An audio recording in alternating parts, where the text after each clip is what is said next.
Hello YouTube and a very good morning to you all. Welcome back to my channel Auto Arc Garage. I hope you guys are doing absolutely fine.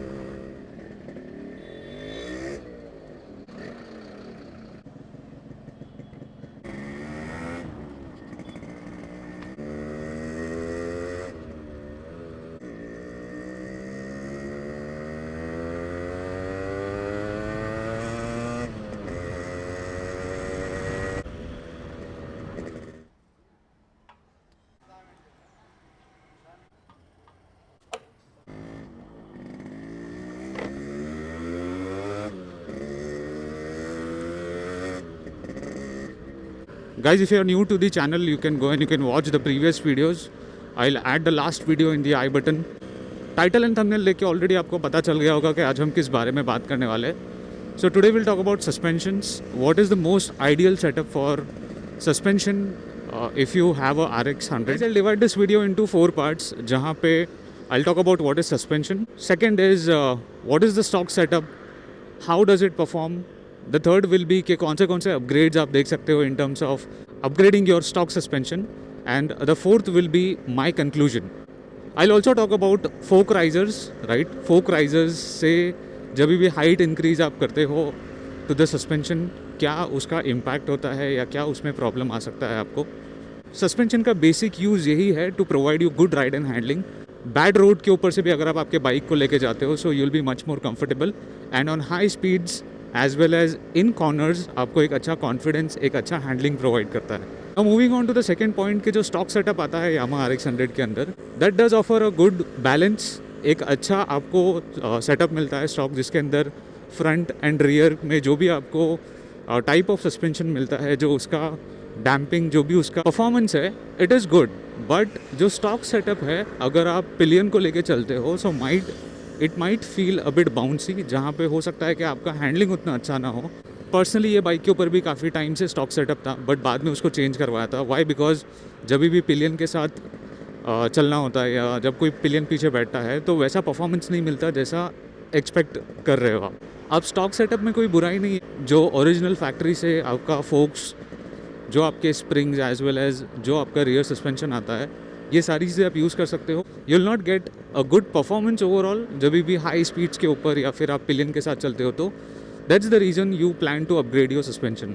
Now moving on to the third point कि जो market में suspension आते हैं या फिर Yamaha RX 100 के साथ सबसे कंपैटिबल या फिर अगर मैं कहूँ सबसे मोस्ट आइडियल सेटअप कौन सा होगा जहाँ पे दोनों ही आपको चीज़ें अच्छी मिलेगी, which will be comfort and second will be ride and handling. जो अपने बाइक के ऊपर बेसिकली सस्पेंशन लगा है दैट इज़ ऑफ बजाज का स्प्रिंग एंड स्प्रिंग सस्पेंशन. कौन से सस्पेंशंस आप कंसिडर कर सकते हो as an upgrade on your current bike, जहाँ पे आपको स्टॉक जो सेटअप है उसको अपग्रेड करना है. तो there are suspension from 2-3 bikes that you can add on Yamaha RX 100. So compatibility के मामले में ऐसा कोई इशू नहीं आएगा. नंबर 1 आता है जो बजाज के इनसे आता है which is spring and spring या फिर SNS सस्पेंशन करके. Will add a picture here which is used in CT 100, Bajaj का Discover and some other bikes as well, even Platina. So spring and spring suspension rear के setup में it is the go to setup. Why? Because ये आपको price के हिसाब से जो performance देता है ऑन अ RX ये काफ़ी अच्छा है. टाइप जो है it is a normal shock absorber. Performance की अगर बात करोगे तो वहाँ पे आपको जो daily commute, city, highway, medium touring के मामले में आपको बहुत अच्छा एक रिस्पॉन्स देने वाला है, जहाँ पे you'll be much more comfortable, you'll be much more planted on highways. Even अगर आप पिलियन के साथ चलते हो for a very long period of time, जहाँ पे 100-150 किलोमीटर्स भी अगर आप कवर करने का प्लान कर रहे हो तभी भी आपको काफ़ी अच्छा आउटपुट देने वाला है. द रीज़न इज़ ये ट्राइड एंड टेस्टेड है, मतलब मेरे बाइक पे ऑलरेडी लगा हुआ है. एंड मुंबई टू पुणे जो है मैंने उसके ऊपर राइड किया था विद अ पिलियन एंड जो कंफर्ट था, जो स्टेबिलिटी थी, दैट वाज अनमैच्ड. तो दैट्स द रीज़न मेरा जो रिकमेंडेशन रहेगा दैट विल बी बजाज का SNS सस्पेंशन. कंसिडर इसीलिए भी करना चाहिए क्योंकि कॉस्ट के मामले में it cost around something 1500 to 1700, depend करता है कि आप कौन से शॉप से कहाँ से ले रहे हो, डिस्काउंट मिल रहा है कि नहीं मिल रहा है. कॉम्प्रोमाइज़ नहीं होगा in terms of ride and handling and comfort. तो this is the number 1 suspension जो मैं रिकमेंड करूँगा. सेकेंड जो आता है वो आता है बजाज के पल्सर 150 के अंदर या फिर अपाचे के RTR 160 के अंदर, which is a gas charged twin shock absorber. So the type is gas charged suspension. Now if you consider the cost of Bajaj का SNS suspension and जो Pulsar या Apache में आता है उसका, तो डेफिनेटली वो ज़्यादा महंगा है. That will cost you around 2500 से 3000 और माइट भी 3500. हो सकता है प्लस माइनस हो कॉस्ट के मामले में, बट इट इज़ एक्सपेंसिव. और just because I haven't tested that suspension personally, मतलब कि वो बाइक पे अपने लगा नहीं था कभी, but some of my friend had that suspension. वो जो बाइक्स है विच इज़ बजाज का Pulsar 150 as well as Apache RTR 160, वो थोड़े हैवी बाइक है. अगर आप वो सस्पेंशन ऐड करते हो तो वहाँ पे यू माइट फील के जो आपका राइड है वो काफ़ी स्टिफ होगा, यानी कि it will not be like कुशनी, it will be on the stiffer side. अगर वो ज़्यादा स्टिफ होगा तो हो सकता है कंफर्ट आपका कॉम्प्रोमाइज़ हो एंड आपको बैक पेन या फिर शोल्डर पेन, डिपेंड करता है कि कौन से रोड्स पे आप चला रहे हो.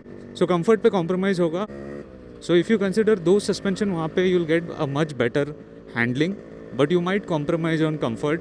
मैंने पर्सनली वो टेस्ट नहीं किया है, so I can't comment anything on the same. अगर आप लोग ने आपके बाइक पे that gas charge shock absorber add किए ऑफ पल्सर और अपाचे और एनी आफ्टर मार्केट सस्पेंशन, तो आप वो कमेंट में लिख के आपका एक्सपीरियंस शेयर कर सकते हो, right. So that will be helpful for everyone in the community.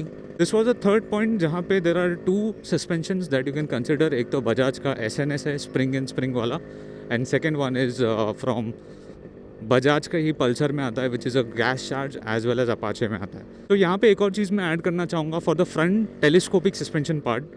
अब the stock setup in RX is pretty much good. If you are looking for a better performance, थोड़ा सा अच्छा अगर performance आप देख रहे हो, तो वहाँ पे you can use Hero Honda CD100 का जो स्प्रिंग आता है, you can use that spring, जो कि थोड़ा सा उसका रिस्पॉन्स अच्छा है as compare to the stock ones. So south में आपने देखा होगा कुछ यूज़र्स ने basically what they do is they increase the front height. का जो हाइट है उसको इंक्रीज़ करते हैं बाय 1.5 to 2 inches.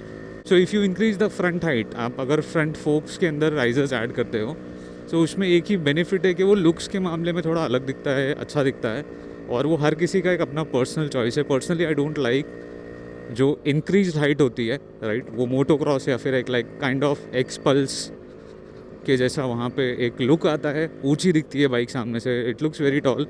But if you look at practicality, वो प्रैक्टिकलिटी आपकी कॉम्प्रोमाइज़ हो जाती है. फर्स्ट थिंग इज़ आपको बहुत स्टिफ राइड मिलेगा, कंफर्ट कॉम्प्रोमाइज़ हो जाएगा. सेकेंडली, सो जैसा आपका बाइक स्टॉक सेटअप के अंदर परफॉर्म करता है, जैसा हैंडलिंग आपको प्रोवाइड करता है, वैसा आपको कंफर्ट बिल्कुल भी नहीं मिलेगा. द रीज़न इज़ क्योंकि वो उसके डायमेंशंस के साथ आपने चेंजेस किए, and in long run again that might lead to problem. So what is your experience so far? If you are using fork risers in the front, increase किया height को, तो वो भी आप कमेंट में लिख सकते हो. So to conclude this video, guys, I will just say that if you're looking for a good ride and handling and a good performance overall, जहाँ पे आपका बजट भी ज़्यादा ना हो, you can go for the Bajaj का SNS suspension, जहाँ पे it will offer a good ride in the city as well as on the highways. थोड़ा बहुत अगर आप टूरिंग करते हो तो you'll get a better response from the suspension. Pillion के साथ भी अगर आप चलते हो तो कोई भी मूवमेंट नहीं है, बाइक बहुत सीधा चलता है. वेट भी अगर रहेगा ऑन द बाइक, स्टिल आपको जो रिस्पॉन्स मिलेगा है काफ़ी अच्छा मिलेगा. अगर आपको फ्रंट में भी कुछ अपग्रेड करना है तो you can add that hero Honda CD100 का springs, that will give you a better response. और साथ साथ में आफ्टर मार्केट में भी बहुत सारे जो है आपको ब्रांड्स के rear shock absorbers, front shock absorbers ये मिलता है. कॉस्ट देखना, क्योंकि आफ्टर मार्केट चीज़ें जो होती है बहुत महंगी होती है, एंड कुछ जो है वो इम्पोर्टेड भी होते हैं. But you can decide how much you want to spend. This will be my conclusion overall. But this is the most ideal setup that you can go for front and rear के case में, जो मैंने use किया है personally. It's all for this video, and I hope कि आपको एक अच्छा आइडिया आया होगा about the same, and you can share this video with your friends. So thank you so much for watching this video, and I'll see you guys in the next one. Goodbye, ride safe, and take care.